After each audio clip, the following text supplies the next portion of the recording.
Heavy snow swirled against the arched windows of the Fairmont Copley Plaza, but inside the grand ballroom, the air was golden with the warmth of crystal chandeliers and the scent of spiced cider.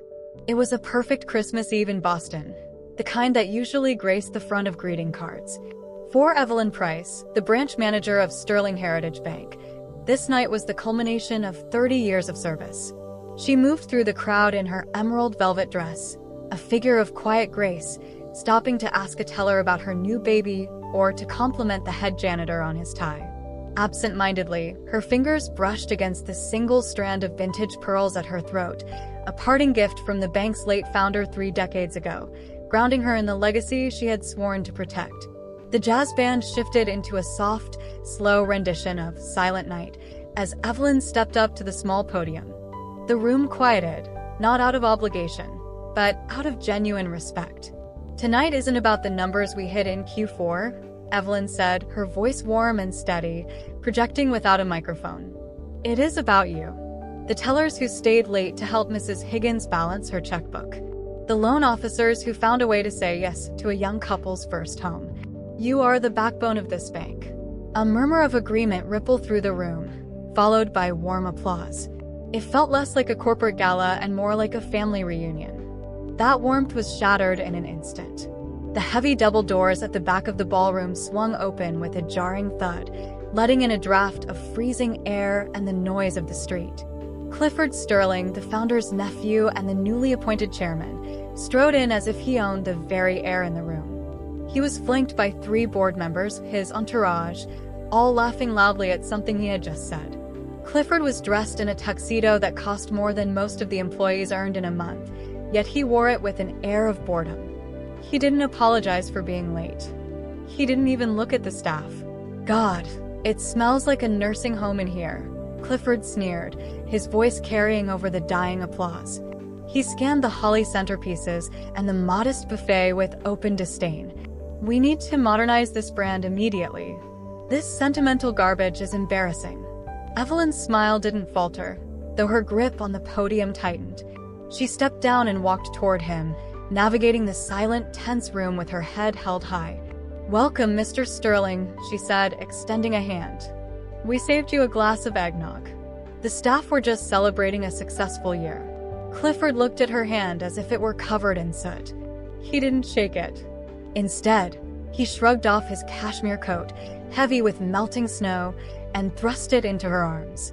"Check this for me, would you?" he said, looking past her toward the bar.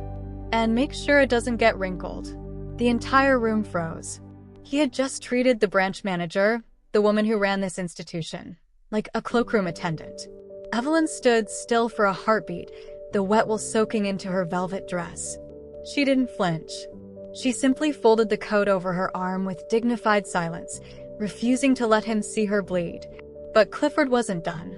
He adjusted his cufflinks, brushed past her, and marched straight for the stage, his polished shoes clicking ominously on the hardwood floor. Sterling steps onto the stage, grabs the microphone from the stand, and taps it aggressively. "Cut the music. The party is over." Can you believe the audacity of this man? Treating a loyal manager like a servant? If you are rooting for Evelyn and finding value in this story so far, please comment the number 9 below to let me know you're here. And if you haven't joined our community yet, I highly recommend you subscribe to Black King and turn on the bell so you don't miss the moment justice is served. Your support helps us continue creating great content to inform and inspire you. Now, let's see just how far Sterling is willing to go. The jazz bassist silenced his strings instantly, and the joyful chatter in the room died down to an uncomfortable hush. The sudden quiet was heavy, suffocating, as if the oxygen had been sucked out of the ballroom by the man standing on the stage. Clifford Sterling gripped the microphone stand with possessive arrogance, the stage lights catching the sweat on his forehead and the gleam of his expensive watch. He looked out at the sea of confused faces, tellers, loan officers, and elderly clients who had been banking here since before he was born, and sneered. "I've been reviewing the books," Clifford announced, his voice booming through the speakers, distorted slightly by the feedback. "And frankly, I'm disgusted. This bank has become a charity ward. We are wasting resources on low-yield accounts and sentimental loans that make zero business sense. He paused, his eyes landing on a group of senior employees near the front. I sent a memo last month about trimming the dead weight to streamline our operations. It seems no one took me seriously. Well, the new era of Sterling Heritage starts tonight. We are pivoting exclusively to ultra-high net worth individuals. If a client doesn't have 7 figures in their account, they don't belong here. A gasp rippled through the crowd. An elderly man, one of the bank's oldest clients, stood up shakily to protest, but Clifford ignored him completely, turning his gaze like a weapon toward Evelyn, who was standing quietly near the steps of the stage. "And that rebranding starts with leadership that looks the part," Clifford said, his voice dropping to a theatrical, cruel register. "Evelyn, look at you. You're running a premier financial institution like it's a church bake sale. Your outdated approach, your refusal to upsell, your little family atmosphere, it's holding us back. It is no longer needed." Evelyn stood motionless. Her face was pale, but her posture remained rigid, like a soldier under fire. She didn't interrupt him. She let his cruelty hang in the air for everyone to witness. "Consider this your notice," Clifford barked, enjoying the shock on the faces of the board members behind him. "Effective immediately. You are relieved of your duties. Hand over your badge." The room erupted in whispers of disbelief, but no one moved. They were too paralyzed by the audacity of it. Evelyn slowly unclipped the ID badge from her dress, the badge she had worn for 30 years. She walked up the 2 steps to the stage, her movements deliberate, and held it out. Clifford snatched it from her hand. He looked at the plastic card with a grimace, as if it were contaminated. "A retirement toast on the house," he laughed. He held the badge over a half-empty glass of champagne left on a nearby pedestal table and dropped it. The plastic splashed into the golden liquid, sinking to the bottom among the bubbles, a symbol of 3 decades of loyalty treated like trash. He wiped his fingers on a silk handkerchief, looking down at her with pure disdain. Sterling points to the back of the room. "Security, remove this civilian from the premises." Now, all heads turned toward the double doors where Marcus, the 24-year-old security guard, stood frozen, his face pale under his uniform cap. The silence in the room stretched thin, vibrating with tension. Marcus gripped the rubber handle of his radio, his knuckles turning white, but his feet refused to move.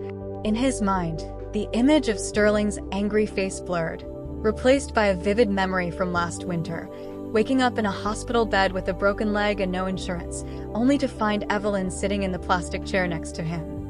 She hadn't just brought homemade chicken soup. She had quietly paid his deductible so he wouldn't start his adult life in debt. She had told him then, family looks out for each other. Now, the man who signed his paychecks was ordering him to humiliate the woman who had saved him. Sterling's patience snapped. "Did you hear me, boy?" he roared, the derogatory term slicing through the air like a whip. "Drag her out or throw your uniform in the trash with hers. I will not ask you again." Marcus flinched as if struck physically. He took a few hesitant steps toward the stage, his boots heavy on the plush carpet. Tears welled in his eyes, hot and stinging, as he looked up at the woman who had been a second mother to him. He stopped just inches from her, his voice barely a whisper, trembling with shame. "Ms. Price, I'm so sorry. I need this job. My mom, she needs." Evelyn didn't look angry. She looked at him with the same maternal warmth she had shown him in that hospital room. She reached out, placing a steady hand on his shaking shoulder. "Don't do it, Marcus," she said softly, her voice calm amidst the storm. "Don't lose your future for me. I can walk. You stay here and take care of your mother." She withdrew her hand and turned to the pedestal table. With slow, deliberate dignity, she reached into the champagne glass. Her fingers curled around the wet plastic of her ID badge. She pulled it out, dripping with sticky golden liquid, and produced a linen napkin from her clutch. She wiped it dry methodically, ignoring Sterling's snort of amusement. She placed the badge securely in her purse, snapping the clasp shut. As Evelyn turned to leave, her head high, the emerald velvet of her dress catching the stage lights, Sterling, emboldened by her compliance, couldn't resist one final jab. "That's right," he mocked, his voice dripping with venom. "Walk away like you always do. Go back to irrelevance." Evelyn stopped. She didn't turn around immediately. The warmth that usually defined her presence evaporated, replaced by a steely, icy resolve that dropped the temperature in the room by 10 degrees. She turned back to face him, and for the first time, Sterling looked unsettled by the look in her eyes. She pulls a slim black phone from her clutch and presses a single button. "I didn't want to ruin Christmas, Clifford. But you left me no choice. Evelyn just made the call that changes everything." If you are on the edge of your seat and finding value in this story, please comment the number 8 below to let me know you are still here. And if you haven't joined us yet, I highly recommend you subscribe to Black King and turn on the bell. Trust me, you do not want to miss the moment those doors open. Your support helps us continue creating amazing content to inform and inspire you. Now, let's see who answers that call. The heavy oak doors of the ballroom burst open with a thunderous boom, startling everyone so violently that Clifford Sterling dropped his champagne glass. It shattered on the stage floor, splashing expensive vintage Brut onto his tuxedo trousers, but he didn't even notice. The sound had come from the main entrance, where the holiday decorations now framed a blockade of serious-looking figures. A dozen men and women in dark suits stood there, their badges glinting under the chandeliers, led by an elderly gentleman with silver hair and a briefcase that looked as old as the bank itself. "Who the hell are you?" Sterling shouted, his voice cracking slightly, betraying the first crack in his armor. "Get out. This is a private corporate event." The silver-haired man stepped forward, his cane tapping rhythmically on the marble floor as he walked past the stunned security team. The older employees in the room gasped in recognition. It was Mr. Henderson, the personal attorney to the late founder, a man who hadn't been seen in public for years. Henderson stopped at the foot of the stage, ignoring Sterling entirely, and bowed his head slightly toward Evelyn. "We received your signal, Madam Chairwoman. The federal agents are here, as requested." "Chairwoman?" Sterling laughed nervously, looking around for support from his board members, but they were already backing away. "You're senile, old man. She's a fired branch manager." "It is a private event, Mr. Sterling," Henderson said, his voice dry and sharp like rustling paper. "And you are currently trespassing on property owned by the Sterling Family Trust, a trust that holds 51% of the voting shares of this bank." He opened his briefcase and pulled out a document with a red seal, handing it to Evelyn. Evelyn took the paper. She didn't look at it. She knew what it said. She stepped back up to the microphone, the space she had been forced to leave moments ago. This time, she didn't look like a servant. She looked like a queen reclaiming her throne. "I am not just the branch manager, Clifford," she said, her voice projecting calm, absolute power that silenced the room. "For the last 20 years, I have been the sole trustee of the founder's estate." He didn't leave the bank to his entitled nephews. He left the control to the one person he trusted to protect his employees. Sterling went pale, his arrogance draining away like the champagne on the floor. That's impossible. We would have known." "You didn't look," Evelyn replied coldly. "You saw a black woman in a manager's office and assumed that was the ceiling of my existence. You were wrong." She unfolded the document, the red seal catching the light. "I have tolerated your incompetence to keep the peace, but I will not tolerate your cruelty." She pointed a steady finger at Sterling, then swept it across the 4 board members cowering behind him. "For embezzlement of company funds, discrimination, and gross breach of fiduciary duty, I am firing the entire leadership team. Effective immediately." Evelyn turns to the federal agents waiting in the wings. "Officers, please escort these former employees out. They have a date with the district attorney." The sound of handcuffs clicking onto Sterling's wrists echoed through the silent ballroom louder than any Christmas carol. It was a sharp, mechanical finality that cut through the last remnants of the gala's tension. The federal agents moved with practiced efficiency, pulling the hands of the 4 board members behind their backs, ignoring their protests of, "Do you know who I am?" The arrogance that had filled the stage just minutes ago evaporated into panic.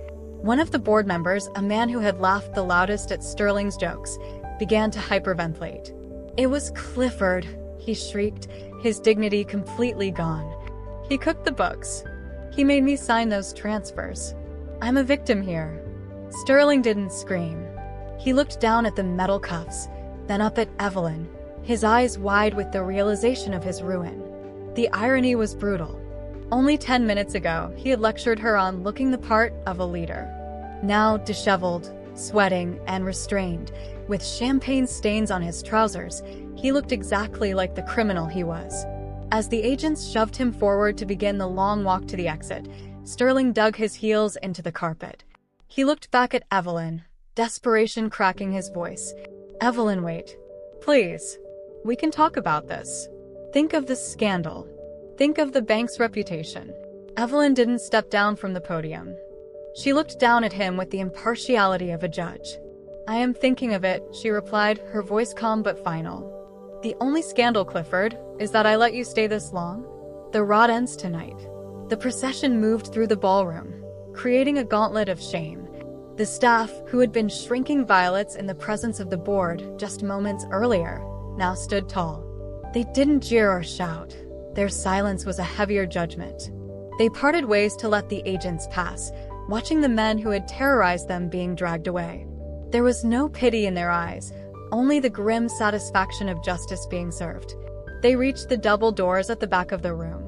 Marcus was still standing there. He wasn't trembling anymore. He stepped forward, not to stop them, but to open the door wide. He looked at Sterling, the man who had called him boy and threatened his livelihood, and offered a small, professional nod. "Mind your head, sir," Marcus said, his tone perfectly polite, stripping Sterling of any power he thought he had left. The agents pushed Sterling and his cohorts out into the swirling snowstorm. The flashing blue and red lights of the police cruisers painted the white snow in chaotic patterns, illuminating his disgrace for the whole city to see. The cold wind howled for a second before Marcus pulled the heavy oak doors shut with a definitive thud, sealing the storm outside. Inside, the room remained silent for one heartbeat, everyone looking at Evelyn, waiting for what comes next. A tentative clap started from the back of the room. It was the elderly client who had tried to defend her earlier, and within seconds, the entire ballroom erupted into thunderous applause and cheers. It wasn't the polite, restrained applause of a corporate function. It was a release of pure emotion, a wave of relief and admiration that washed over the stage. Evelyn stood there, not as a victim, and not even as a conqueror, but as the matriarch of a family that had almost been broken. She raised a hand gently, and the room quieted down instantly, eager to hear her voice without the interference of arrogance. "I apologize for the interruption to your evening," Evelyn said, her eyes crinkling with a genuine smile that reached the back of the room. "And I apologize for the scare. But sometimes, you have to let the storm rage to see whose roots are deep enough to stand." She looked down at the faces looking up at her with adoration. "Clifford canceled your holiday bonuses this morning. He called it cost-cutting." A murmur of anger rose, but she silenced it with a wave. "As trustee, my first act is to reinstate them. And because you had to witness such unpleasantness, they will be doubled." The cheers were deafening this time. People were hugging each other, some wiping away tears. Evelyn waited for the noise to subside before gesturing to the side of the stage. "And there is one more order of business. Marcus, please come up here." The young guard walked up the steps, no longer hesitant. He looked at Evelyn with awe. "Marcus proved tonight that integrity is not about your title or your salary. It is about doing what is right when it costs you something," Evelyn announced, placing a hand on his shoulder. "Effective tomorrow, Marcus is our new head of corporate security. We need people who know how to protect this family." Marcus covered his face to hide his emotion as the staff chanted his name. It didn't feel like a bank anymore. It felt like a home. The divide between management and staff had vanished along with Sterling's tuxedo. Slowly, the employees moved toward the stage, surrounding Evelyn, shaking her hand, thanking her, some just wanting to be near the warmth she radiated. Evelyn picked up a glass of spiced cider from a passing tray. She raised it high, the amber liquid catching the light of the chandeliers. "To a bank that serves people, not egos," she toasted, her voice trembling slightly with emotion. "And to the reminder that true value isn't in the title you hold, but in how you treat the person holding the door. Merry Christmas, everyone." Evelyn walks over to the window, watching the snow fall on the empty street where the police cars had been, feeling peace in her heart.